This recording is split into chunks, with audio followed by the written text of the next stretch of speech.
Hey guys, it's Jeff, and today we have some big news. Apple registered 7 new devices, MacBook devices, in the, let me read from my notes here, the Eurasian Economic Commission database. And why this is very significant is Apple always has to register their devices that have certain security protocols with this database before these products are released. So we saw the iPads earlier this year.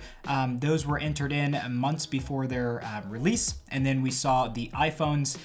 Those were entered as well for this coming September when those are to be released. Those were entered in, I believe, like last month and a half ago. And now we're seeing MacBook Pro devices, and we see 7 of them. So that's a massive release, and this may include a new MacBook Pro and a new kind of regular MacBook lineup because that needs to be refreshed as well. Today, I'm going to focus on the MacBook Pro lineup because we actually haven't seen a redesign for the MacBook Pro in quite some time, and a lot of Pro users, including myself, definitely want to see a couple of changes with the new MacBook Pro. So in this video, we're going to kind of guess as to what those changes might be, and also kind of explain why these changes need to be made to the upcoming MacBook Pro lineup coming later this year in 2019. Now let's talk about the first thing that we should be seeing with the new MacBook Pro lineup, and that is a completely different chassis redesign. We definitely need something different because currently in the current gen MacBook Pros that you can order up to 8 cores of CPU power in, the thermal limitations are absolute trash. This MacBook Pro looks really nice. The form factor is amazing, but unfortunately the thermal limitations are not that great. Now, what I mean by thermal limitations is simply if you take a look at the current generation MacBook Pro lineup, everything is very thin, almost pencil thin, like Apple Pencil thin. You put this Apple Pencil up to a current generation MacBook Pro and things line up pretty perfectly. You can't fit a GPU, a very strong GPU, a very strong CPU into the current generation MacBook Pros and expect the heat to release and still get full power from these components in your MacBook Pro. So we definitely need a chassis redesign to accommodate all the heat coming out of these very powerful components and to kind of push that out so that we can continuously move on with our projects, especially when you're rendering in Final Cut Pro or maybe working with Logic Pro and you just need a heavy workload to be continuously going. Now let's move on to number 2, and number 2 has to be new CPUs from Intel. Intel obviously is creating some fantastic CPUs for the MacBook and MacBook Pro lineups, but we should be seeing something a little bit more powerful and something that's a little bit more less power hungry. Right now with MacBook Pros, we're not getting the best battery life, and we definitely need something that kind of takes up less power but gives us the same operating performance in regards to CPU power.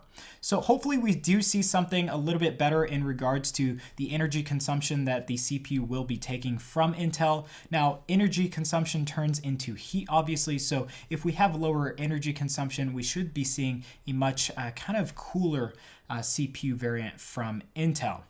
Now, number 3 has to be graphics performance, because right now the graphics performance is really good, but if you're releasing a new MacBook Pro, you should be releasing something with something a tier above what we're seeing now. So expect to see new graphics, preferably from NVIDIA, but obviously Apple does stick with AMD quite a bit. So obviously AMD is the front runner here, and we should be seeing AMD's Vega graphics coming in a mobile version to the MacBook Pro.